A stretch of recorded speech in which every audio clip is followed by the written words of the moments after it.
ये स्थिति आ गई है महंगाई से, बेरोजगारी से कि आदमी भूखों मरने की स्थिति में है। इसलिए जनता इनको जो है अब की बार पूर्ण बहुमत की सरकार बनाएगी। बेरोजगारी, उसके साथ साथ महंगाई, इस सब को लेकर के परेशान है और अंदर से निश्चित रूप से इंडिया गठबंधन के तरफ जनमानस का करंट दौड़ रहा है। मुझे इस बार नफरत के खिलाफ वोट करना है, मुझे इस बार महंगाई के खिलाफ वोट करना है, इस बार मुझे भ्रष्टाचार के खिलाफ वोट करना है, मुझे शिक्षा और स्वास्थ्य के नाम पे वोट करना है। हम लोग कांग्रेसिया भिखमंगा है, मोदी जी राजा तलवार है, तो क्यों जनता से ईटा मांग के मंदिर बनवाए? तो जनता का हुआ, मोदी का बाप का नहीं हुआ।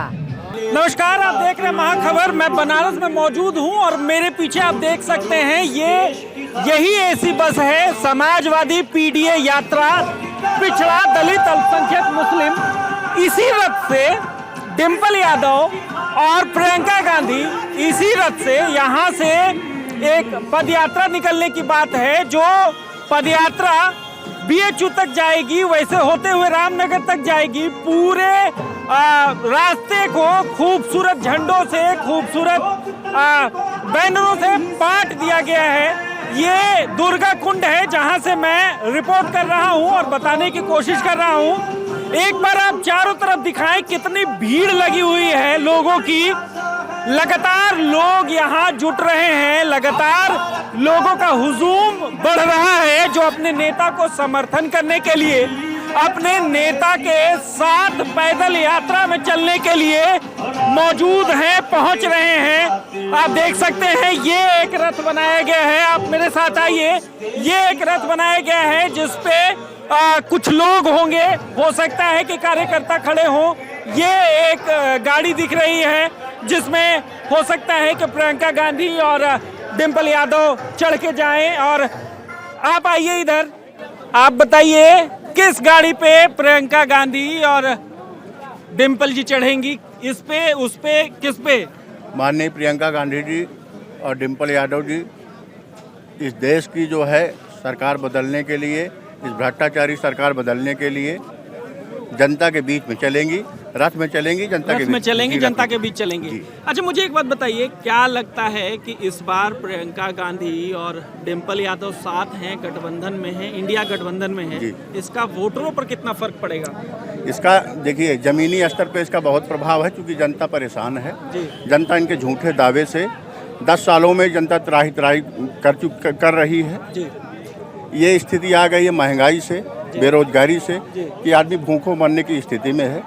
इसलिए जनता इनको जो है अब की बार पूर्ण बहुमत की सरकार बनाएगी, इंडिया की सरकार बनेगी। जी, संविधान का भी जो है कर रहे हैं कि सवाल है जनता के बीच में जी कि ये संविधान केंद्र सरकार खत्म करेगी। जी।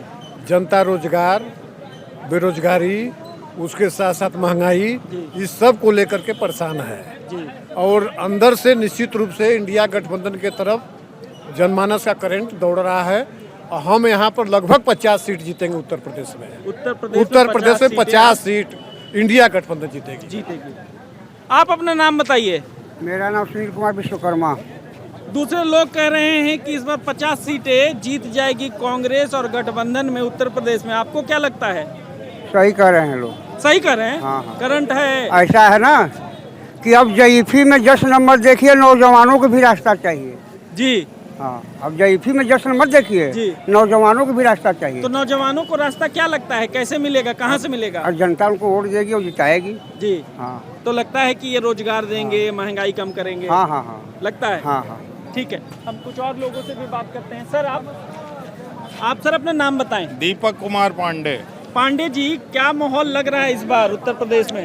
इस बार माहौल बिल्कुल साफ है, इंडिया गठबंधन सरकार बनाने जा रही है। इस बार गठबंधन में डिम्पल यादव आ रही हैं और प्रियंका गांधी आ रही हैं। लगता है कि दोनों के आने से फर्क पड़ेगा? बहुत बड़ा फर्क है, बहुत बड़ा फर्क है भाई। केवल एक वर्ग को लेके चलने में और सारे वर्ग को लेके चलने में फर्क तो पड़ेगा जी।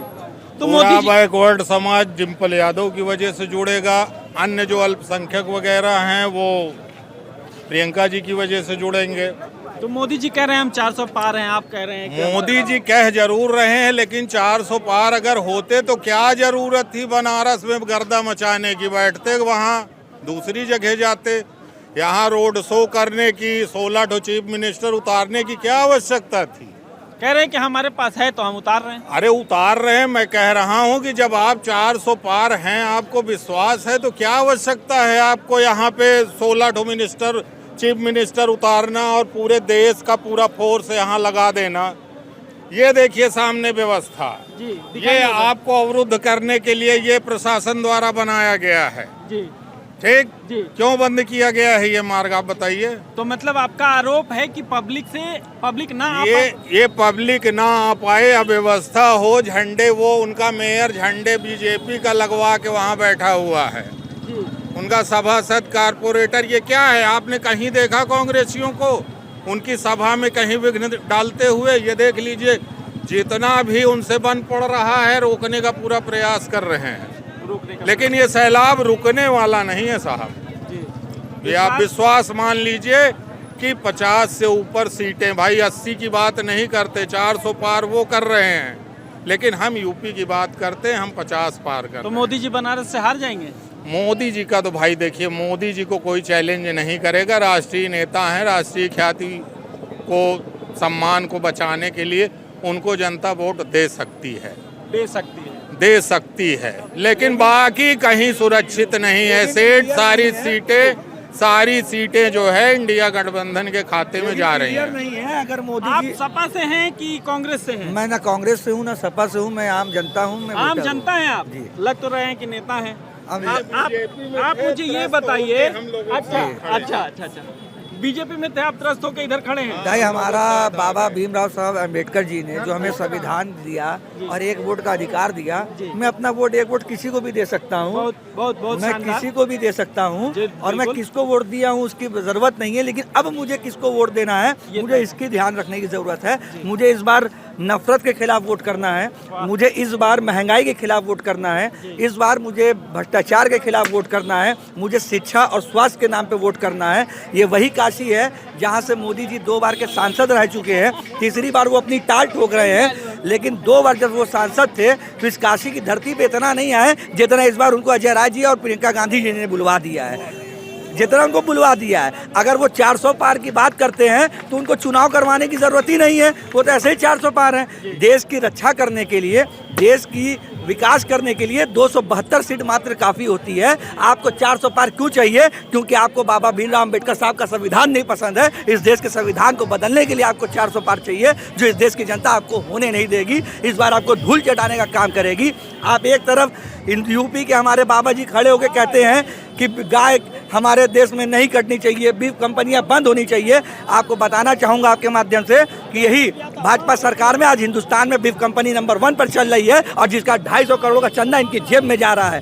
पाकिस्तान से चंदा लेने वाला देशभक्त है कि देश विरोधी है? ये बताएं मोदी जी, पाकिस्तान से भी चंदा लेते हैं, अब उनके भक्त बताएं कि देशभक्त है कि देश विरोधी है मोदी जी? आप मोदी जी से इतना नाराज क्यों? मोदी जी कह रहे हैं मैंने राम मंदिर बनवा दिया, धारा 370 हटा दिया, सब ठीक है, सब कुछ देश सुरक्षित हाथों में है, सीमाएं सब सुरक्षित हैं, आप कह रहे हैं। सीमाएं तो देखिए इतनी सुरक्षित है इनके हाथों में कि ऑटो में भर के अंबानी और अंडानी का पैसा आ रहा है, उनको पता है, लेकिन पुलवामा में 350 किलो RDX आया, आज तक उनको पता नहीं है। उनके हाथ में देश सुरक्षित है।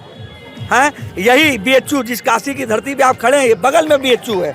इसी BHU के अंदर भाजपा के 3 नेता IT सेल के लड़की का गैंगरेप करते हैं, बाबा का बुलडोजर गायब हो जाता है। यही सुरक्षित देश हाथ में है, यही हाथरस आपके यूपी के अंदर है, जहाँ बलात्कार होता है। देश सुरक्षित हाथ में है, देश सुरक्षित हाथों में है। यही कांग्रेस, यही भारतीय जनता पार्टी के लोग, यही भारतीय जनता पार्टी के लोग किसानों की बात करते हैं, लेकिन MSP की बात नहीं करते। और यही अजय टहनी, जिसका बच्चा किसानों पर गाड़ी चलाता है, उसको फिर से टिकट दे के सांसद में पहुंचाने का काम कर रहे हैं। यही देश सुरक्षित हाथों में है। यही विजयभूषण, जिसके ऊपर अभी इतने गंभीर आरोप हैं, लगे हुए हैं, आप उसको टिकट ना दे के उसके बच्चों को टिकट दे के देश को क्या संदेश दिए? देश सुरक्षित हाथों में है। वही क्या कहते हैं, जो बलात्कारी, क्या नाम है उसका, नाम याद नहीं आ रहा है, रजुअल रेवन्ना, जिसके लिए मोदी जी कहते हैं इसको वोट देने का मतलब मुझे वोट देना, मतलब एक बलात्कारी को वोट देने का मतलब दूसरे बलात्कारी को वोट देना। यही देश सुरक्षित हाथों में है। अच्छा, मुझे एक बात बताइए, राम मंदिर पर आपका क्या कहना है? आप बताइए मुझे। राम मंदिर, आप गोदी मीडिया से हैं, जिना अभी तक तो तय नहीं कर पाए हैं हम, आप बता दीजिए। चलेगा खबर तो आप मैं जान आपको जाइएगा। बता दूं? नहीं, मैं आपको बता दूं, हाँ। खबर चल जाएगा तो आप जान जाइएगा कि नहीं। आप बताइए कि राम मंदिर मोदी जी ने बनवाया है कि कोर्ट ने बनवाया है?